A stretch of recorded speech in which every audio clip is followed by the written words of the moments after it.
السلام علیکم۔ اگر آپ کو میری ویڈیوز پسند آئیں تو میرے چینل کو لائک اور سبسکرائب کرنا مت بھولیے گا۔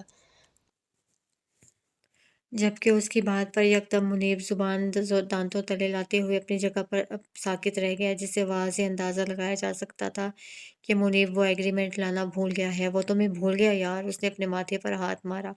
شاباش، بہت خوب، شجاع نے طنزیہ انداز میں تالی بجائی۔ ارے یار، کامی نے تجھے بتایا تو ہوگا ہی کہ معیز کی طبیعت ٹھیک نہیں ہے، بس اسی کی فکر میں ذہن سے نکل گیا۔ کل پکا لا دوں گا، اس نے ایکسکیوز دیتے ہوئے وعدہ بھی کیا۔ دیکھتا ہوں کب ہوتا ہے تیرا کل، شجاع اسے تیکھی نظروں سے گھور کر رہ گیا۔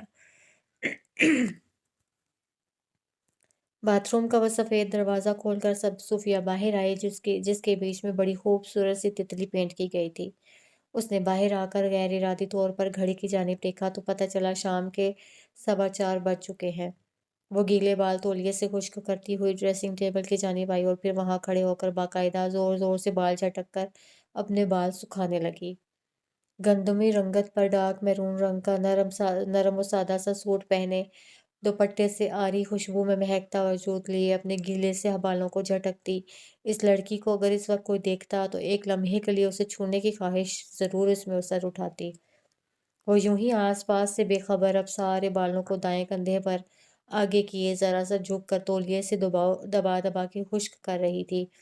تبھی نہ جانے کہاں سے وہ عجیب سا وجود بالکل اس کے عقب میں نمودار ہوا اور اپنا جلا ہوا سا بایاں ہاتھ آہستہ آہستہ اٹھاتے ہوئے بالکل اس کی گردن کے پاس لے گیا، جس کے بعد اس نے اسے آہستہ سے صوفیہ کی گردن کے نچلے حصے پر پھیرا، جس سے وہ یکدم سٹپٹا کر پیچھے پلٹی، مگر وہ لمحے کے 1000ویں حصے میں غائب ہو چکا تھا۔ ہکا بکا سی کھڑی صوفیہ نے حیرانی سے اپنی گردن پر ہاتھ پھیرا۔ اسے ایسا محسوس ہو رہا تھا گویا اسے دہکتی ہوئی آگ چھو کر گزری ہے اور اس کی گردن کا نچلا حصہ جھلس گیا ہے۔ اپنے وہم کی تصدیق کے لیے اس نے پلٹ کر شیشے میں دیکھنے کی کوشش کی، مگر جتنا وہ دیکھ پائی اس سے یہی اندازہ ہوا کہ اسے کچھ نہیں ہوا تھا، لیکن پھر ابھی جو اس نے محسوس کیا وہ کیا تھا؟ ایک اور دن ڈھل کر پھر سے رات میں تبدیل ہو چکا تھا۔ حسب معمول شجاع اسٹیٹ پر سے واپس گھر آیا اور دروازہ کھول کر اندر داخل ہوا۔ اندر آنے کے بجائے کمرے میں جانے کے وہ چھوٹے سے لاؤنج میں رکھے پرانے سے لکڑی کے صوفے پر گرنے کے سے انداز میں بیٹھ گیا اور اس کی پشت سے سر ٹکائے چھت کو تکتے ہوئے وہ ایک بار پھر احتساب میں مصروف ہو گیا۔ نہ جانے کیوں یہ احساس اسے بری طرح ڈنک مار رہا تھا کہ اس نے اس لڑکی کے ساتھ ٹھیک نہیں کیا، حالانکہ یہ بھوت پریت پر اسے بالکل یقین نہیں تھا۔ اسی لیے اسے اس گھر سے متعلق سنی گئی باتیں محض افواہ لگتی تھیں اور وہی دلیلیں اسے صوفیہ کو بھی دی تھیں، مگر اب پتہ نہیں کیوں کوئی بار بار اس کے اندر چیخ رہا تھا کہ تم نے ٹھیک نہیں کیا شجاع، ٹھیک نہیں کیا۔ اسے وہ باتیں یاد آئیں جو اب تک وہ منیب سمیت لوگوں کی زبانی اس گھر سے متعلق سنتا آیا تھا۔ وہ اس روز اس کی آنکھوں کے سامنے کسی نے صوفیہ کا بیگ اٹھا کر نیچے پھینک دیا تھا، جس پر اس نے خود کو جھوٹی دلیل دے کر مطمئن کیا تھا۔ پھر وہ بچہ یاد آیا جو اس روز گھر میں بے ہوش ملا تھا، ساتھ ہی اسے خود بھی اس گھر میں ایسا محسوس ہوا تھا جیسے کوئی اسے دیکھ رہا ہے۔ پھر اس صفائی کرنے والے کا ڈر جانا اور اب کل اس کی موت کی خبر۔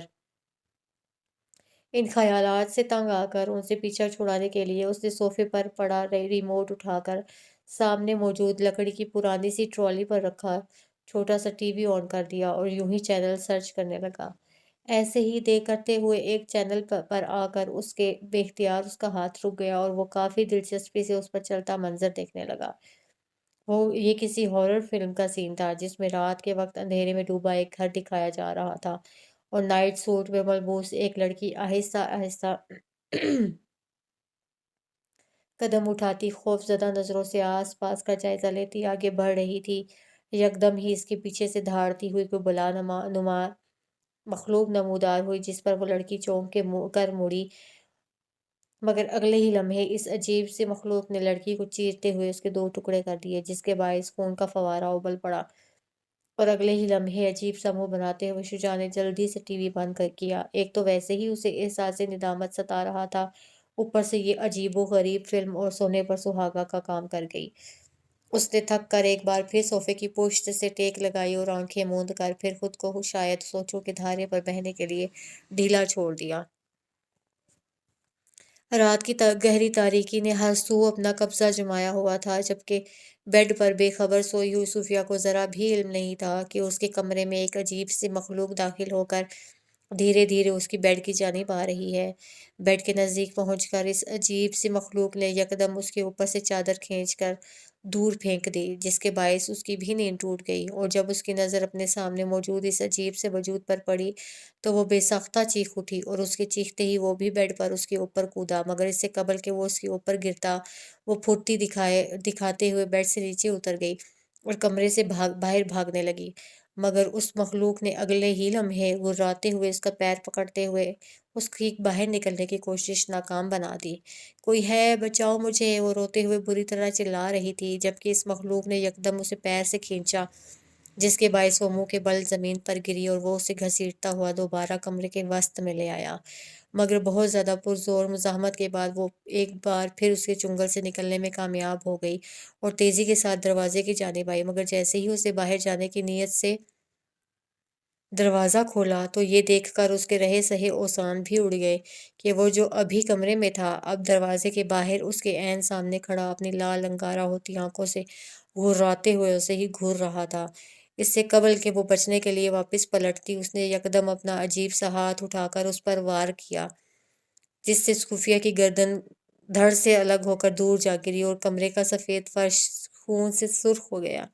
نہیں! شجاع یکدم حلق کے بل چلاتے ہوئے سیدھا ہوا۔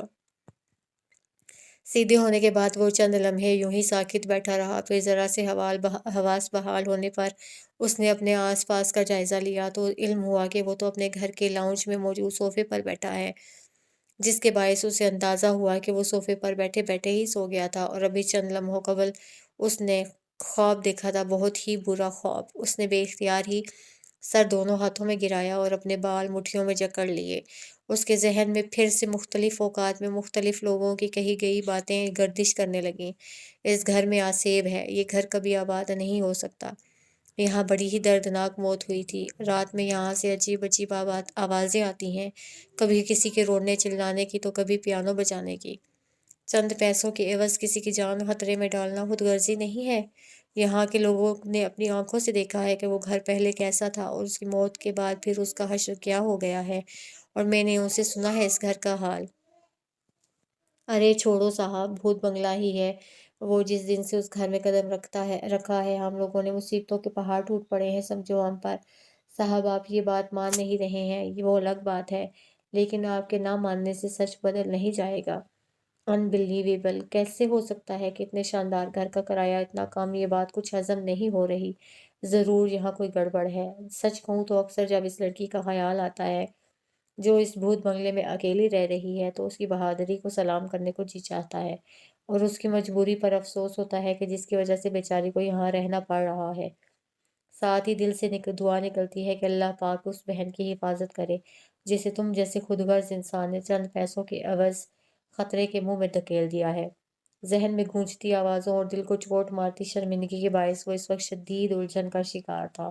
اسے ایک پل کے لیے بھی چین نہیں آ رہا تھا، لیکن پھر اگلے لمحے گویا اس کسی نتیجے پر پہنچتے ہوئے اس نے سر اٹھایا اور پھر خود بھی صوفے پر سے اٹھ کر باہر کی جانب بڑھ گیا۔ صوفیہ حسب معمول سونے سے قبل بیڈ پر کتابیں پھیلائے کچھ دیر پڑھائی کرنے بیٹھی تھی اور بڑے ہی انہماک سے رجسٹر پر جھک کر کچھ لکھنے میں مصروف تھی۔ تبھی اسے محسوس ہوا کہ کہیں کوئی مدھم سی دھن بج رہی ہے۔ اس نے ایک لمحے کے لیے سیدھے ہوتے ہوئے آواز پر تھوڑا غور کیا، مگر آواز بند ہو گئی تھی، جسے وہ اپنا وہم جان کر کندھے اچکاتے ہوئے دوبارہ اپنے کام کی جانب متوجہ ہو گئی۔ چند لمحے ہی گزرے تھے کہ اسے دوبارہ دھن بجنے کی آواز آئی، اور پہلے کی نسبت اب کی بار یہ آواز تھوڑی واضح تھی۔ وہ پین روک کر پھر اس کی جانب متوجہ ہوئی اور اب کی بار یہ دھن بند نہیں ہوئی، جس کے باعث اسے تجسس ہوا۔ وہ کندھے پر لٹکا اپنا دوپٹہ ٹھیک کرتے ہوئے بیڈ پر سے اٹھی اور چپل پہن کر کمرے سے باہر آ کے آواز کے تعاقب میں سیڑھیاں اترنے لگی۔ جیسے جیسے وہ نیچے آتی جا رہی تھی اس دھن کی آواز مزید صاف اور تیز ہوتی جا رہی تھی، جس سے اسے اندازہ ہوا کہ یہ دھن کوئی پیانو پر بجا رہا تھا، جو کہ بہت ہی خوبصورت لگ رہی تھی۔ جبکہ یہ آواز اسٹڈی روم سے آتی معلوم ہو رہی تھی۔ وہ دھیرے دھیرے قدم اٹھاتی اب اسٹڈی روم کے باہر آ پہنچی تھی، جبکہ اس کا دل سوکھے پتے کی مانند بری طرح کانپ رہا تھا کہ جب اس کے سوا گھر میں کوئی دوسرا ہے ہی نہیں تو بھلا اس وقت پیانو کون بجا سکتا ہے؟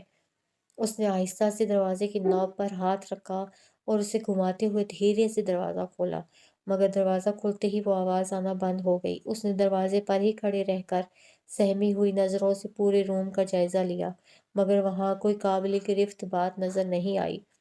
ہر چیز اپنی جگہ جوں کی توں تھی اور وہاں کوئی موجود بھی نہیں تھا۔ اس نے روم سے باہر آ کر دروازہ بند کیا، مگر اس سے قبل کہ وہ جانے کے لیے قدم بڑھاتی پھر سے پیانو بجنے کی آواز آنے لگی، جس کے باعث اس کے قدم وہیں رک گئے۔ اب کی بار اسے جلدی سے دروازہ کھولا تاکہ پیانو بجانے والے کو دیکھ سکے، مگر دروازہ کھلتے ہی وہ آواز بھی رک گئی اور حسب سابق کوئی نظر بھی نہیں آیا۔ اسے جیسے ہی دروازہ دوبارہ بند کیا تو وہ آواز پھر سے آنے لگی، جس سے وہ سخت الجھن کا شکار ہوئی اور اب کی بار نوب پر ہاتھ رکھتے ہی وہ دھن رک گئی اور ساتھ ہی اندر سے ایک خوفناک طنزیہ کہا سنائی دیا۔ وہ ہنسی مذاق اڑاتی ہوئی معلوم ہو رہی تھی، گویا کوئی اسے چیلنج کر رہا ہے کہ وہ اسے نہیں پکڑ سکتی، جس سے اس کی ریڑھ کی ہڈی میں سنسناہٹ دوڑ گئی اور خوف کے مارے رونگٹے کھڑے ہو گئے۔ لاکھ نڈر ہونے کے باوجود بھی اب اس کی ہمت جواب دے گئی اور اس نے بھاگتے ہوئے وہاں سے نکلنا چاہا، مگر جیسے ہی وہ ہال کے وسط میں پہنچی پورے گھر کی لائٹس خود بخود ہی آن آف ہونا شروع ہو گئیں، جبکہ وہ شیطانی سا کہکہا بھی مسلسل سنائی دے رہا تھا اور مزید تیز ہوتا جا رہا تھا۔ اس کی سمجھ میں نہیں آ رہا تھا کہ کیا کرے، کہاں جائے۔ خوف کے مارے اس کا جسم کانپ رہا تھا اور آنکھوں سے آنسو جاری ہو چکے تھے۔ یکدم ہی کھل بند ہوتی لائٹس آن ہو کر رک گئیں اور وہ ہنسی بھی بند ہو گئی، جس کے باعث اب ریڑھ کی ہڈی میں سنسناہٹ پیدا کر دینے والی خاموشی چھا گئی تھی۔ وہ ہنوز ڈری سہمی سی نظروں سے آس پاس کا جائزہ لے رہی تھی، تبھی یکدم وہاں موجود میز پر رکھا ایک گلدان خود بخود ہی زمین بوس ہوا، جس کے ٹوٹ کر بکھرنے کی آواز اس سناٹے میں بہت ہولناک لگی، اور ساتھ ہی پیانو بجنے کے ساتھ ساتھ وہ دہشت ناک سی ہنسی پھر سنائی دینے لگی۔ یا اللہ مدد! وہ روتے ہوئے زیر لب بڑبڑائی، اور مزید ان باتوں کی تاب نہ لاتے ہوئے وہ باہر کی جانب بھاگنے لگی، اور عین اسی وقت گھر کی ڈور بیل بھی بجی، مطلب دروازے پر کوئی آیا تھا، اور وہ جو پہلے ہی باہر کی جانب آ رہی تھی سیدھا دروازے پر آئی اور جلدی سے گیٹ کھولا تو سامنے شجاع کو دیکھ کر اس کی تھوڑی ہمت بندھی، جبکہ اسے یوں حواس باختہ دیکھ کر وہ متفکر ہوا۔ اچھا ہوا آپ آ گئے۔ وہ گھر میں کوئی ہے؟ اس کی گھبراہٹ ابھی بھی ختم نہیں ہوئی تھی۔ کیا ہوا؟ آپ اتنے پریشان کیوں ہیں؟ اور گھر میں کون ہے؟ اس نے تشویش سے پوچھا۔ پتہ نہیں کون ہے، کسی کے ہنسنے کی آواز آ رہی ہے، وہ پیانو بھی خود بخود بج رہا ہے، اور گھر کی لائٹس۔ اوکے ریلیکس، چلیے میں دیکھتا ہوں، وہ گھبراتے ہوئے بتا رہی تھی۔ تبھی شجاع اس کی بات کاٹتے ہوئے اندر داخل ہوا اور دروازہ بند کر کے اندر کی جانب بڑھا، جبکہ وہ بھی ڈری سہمی سی اس کے پیچھے پیچھے چل رہی تھی۔ شجاع نے ہال میں آ کر آس پاس دیکھا تو سب نارمل ہی لگا، جبکہ کسی کے ہنسنے یا پیانو کے بجنے کی بھی کوئی آواز نہیں آ رہی تھی۔ یہاں تو سب ٹھیک ہے، وہ اس کی جانب متوجہ ہوا۔ ابھی تھوڑی دیر پہلے ٹھیک نہیں تھا، یہ دیکھیں یہاں گلدان گر۔ اس نے بتاتے ہوئے اس جانب اشارہ کیا جہاں کچھ دیر قبل گلدان ٹوٹ کے بکھرا تھا، مگر یہ دیکھ کر اس کی بات ادھوری رہ گئی کہ فرش پر کچھ نہیں تھا اور وہ گلدان صحیح سلامت اپنی جگہ پر موجود تھا۔ یہ کیسے ہو سکتا ہے؟ ابھی تو یہ یہاں گر کے ٹوٹا تھا۔ وہ بے یقینی کی کیفیت میں تھی، جبکہ شجاع کی سمجھ میں نہیں آ رہا تھا کہ کیا جواب دے۔ یہ سب کیا ہو رہا ہے؟ جب سے میں یہاں آئی ہوں ایک دن بھی سکون سے نہیں گزرا ہے، روز کچھ نہ کچھ ہوتا رہتا ہے۔ اب تک تو میں اس گھر کے متعلق سنی گئی افواہوں کی وجہ سے ہونے والا اسے اپنا وہم سمجھ رہی تھی، مگر آج جو بھی ہوا وہ وہم نہیں تھا۔ میرا یقین کیجیے، یہ سب افواہیں نہیں ہیں، یہاں سچ میں کچھ ہے۔ وہ دونوں ہاتھوں سے سر تھامے نہ سمجھی و حیرانی کی کیفیت میں بولتی گئی۔ آپ ٹھیک کہہ رہی ہیں، یہاں واقعی کچھ ہے۔ خلاف توقع کوئی دلیل دے کر مطمئن کرنے کے بجائے شجاع نے بھی ہلکے سے تائید کی، جس پر یکدم ہی شاکی نظروں سے صوفیہ نے اس کی جانب دیکھا، جو اپنے ہاتھوں کی انگلیاں آپس میں پیوست کر کے کھیلتے ہوئے شاید بات شروع کرنے کے لیے الفاظ ترتیب دے رہا تھا۔ مجھے 2 سال ہو گئے ہیں اس علاقے میں رہتے ہوئے، اور میں نے ہمیشہ سے ہی اس گھر کے بارے میں سنا تھا کہ یہاں کسی آسیب یا بدروح کا سایہ ہے۔ خود میرا دوست اور اس اسٹیٹ ایجنسی کا پارٹنر منی بھی یہی کہتا تھا، حتیٰ کہ جب میں آپ کو یہ گھر دلوا رہا تھا تب اس نے مجھے سمجھا کر روکنے کی کوشش بھی کی کہ یہ گھر ٹھیک نہیں ہے، مگر ایک تو میں کیونکہ ان باتوں پر یقین نہیں رکھتا تھا، اسی لیے اس کی بات پر توجہ نہیں دی۔ دوسرا، اس وقت مجھے پیسوں کی سخت ضرورت تھی، اسی لیے اس گھر کے بارے میں آپ سے جھوٹ کہا کہ اس کی ویلیو گرانے کے لیے کچھ لوگوں نے جن بھوت والی جھوٹی افواہ پھیلا دی ہے۔ در حقیقت 5 سال پہلے یہاں کسی کی موت ہوئی تھی، جس کے بعد نہ صرف اس گھر کے مکین کہیں اور چلے گئے، بلکہ یہاں بھی عجیب و غریب باتیں ہونا شروع ہو گئیں۔ خود میں جب صاف صفائی کے لیے پہلی مرتبہ یہاں آیا تھا تو مجھے بھی یہاں ایک عجیب سی دہشت محسوس ہوئی تھی، اور صفائی کے لیے آنے والے لوگوں میں سے ایک شخص نے یہاں کسی کو دیکھا بھی تھا، جس کے بعد وہ اس قدر ڈرا کہ اس کی موت ہی ہو گئی۔ یہ سب باتیں میں نے آپ سے چھپائیں اور سرسری طور پر سچی جھوٹی تفصیل بتاتے ہوئے آپ کو یہ گھر رینٹ پر دلوا دیا، مگر اب مجھے اندازہ ہو رہا ہے کہ میں نے غلطی کر دی ہے۔ مجھے آپ کو پہلے ہی منع کر دینا چاہیے تھا۔ آئی ایم سوری، وہ نظر جھکائے کہتا گیا، اور آخر میں جھجکتے ہوئے معذرت کی، جبکہ وہ جو کچھ دیر قبل ڈری سہمی ہوئی تھی اس انکشاف پر یکدم ہی سارا ڈر و خوف بھول کر حیرت زدہ سی شجاع کو دیکھنے لگی، گویا اسے اپنی سماعت پر یقین نہ آیا ہو۔ اگر مجھے اس وقت پیسوں کی اتنی شدید ضرورت نہ ہوتی تو میں کبھی بھی آپ کو اس گھر تک نہیں لاتا، وہ مزید کہتا ہوا 2 قدم آگے آیا۔ چٹاخ! رات کے پہر گھر کی خاموش فضا میں یکدم ایک زناٹے دار تھپڑ کی گونج سنائی دی، جو صوفیہ نے پوری قوت سے اپنے مقابل کھڑے مضبوط جسامت کے مالک شجاع کو مارا، جس نے بدلے میں کوئی مزاحمت نہیں کی۔ سب کچھ جاننے کے باوجود ایسا کرتے ہوئے تمہیں ایک بار بھی رحم نہیں آیا؟ تم نے ایک مرتبہ بھی یہ نہیں سوچا کہ تمہاری اس حرکت سے کسی کا کتنا بڑا نقصان ہو سکتا ہے؟ اگر میری جگہ تمہارا کوئی اپنا ہوتا تو تم تب بھی ایسا ہی کرتے؟ وہ غم و غصے سے اسے ملامت کرتی گئی۔ مجھ سے غلطی ہو گئی، آئی ایم سوری۔ وہ ہنوز سر جھکائے شرمندگی کے مارے منمنایا۔ سوری؟ ان سب کے بعد بھی تمہیں لگتا ہے کہ تمہارے سوری کہنے سے سب ٹھیک ہو جائے گا؟ وہ بے یقینی سے بولی، مجھے پتا ہے کہ میری سوری سے سب ٹھیک نہیں ہوگا، لیکن پلیز مجھے ایک موقع دو، میں سب کچھ ٹھیک کر دوں گا۔ میں اپنی غلطی پر شرمندہ ہوں اور اس کا ازالہ کرنا چاہتا ہوں۔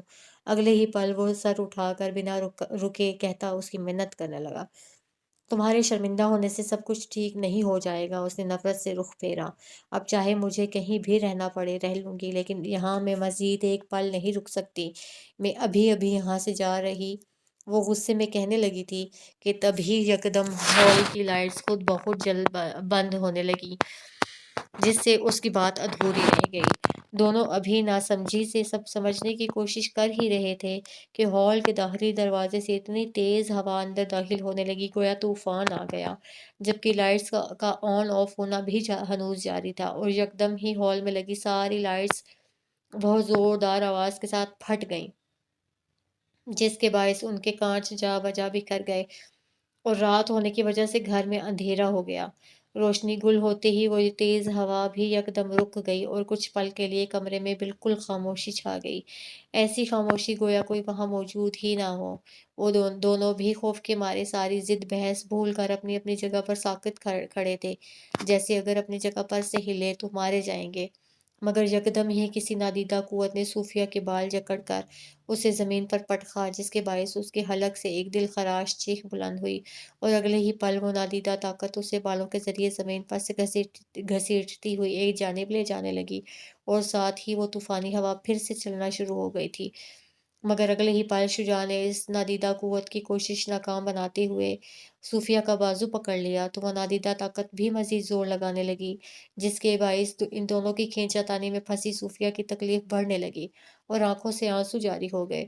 آیت الکرسی پڑھو جلدی، وہ اسے تلقین کر کے خود بھی بآواز بلند آیت الکرسی پڑھنے لگا، اور ہنوز اس کا بازو تھامے رکھا۔ وہ بمشکل ہی پڑھ پا رہی تھی، لیکن جیسے ہی دونوں نے یہ ورد شروع کیا تو آہستہ آہستہ دوسری جانب سے گرفت ڈھیلی پڑتے ہوئے یکدم ختم ہو گئی، اور ساتھ ہی وہ ہوا بھی تھم گئی جو یکدم بہت تیزی کے ساتھ ہال میں داخل ہو رہی تھی۔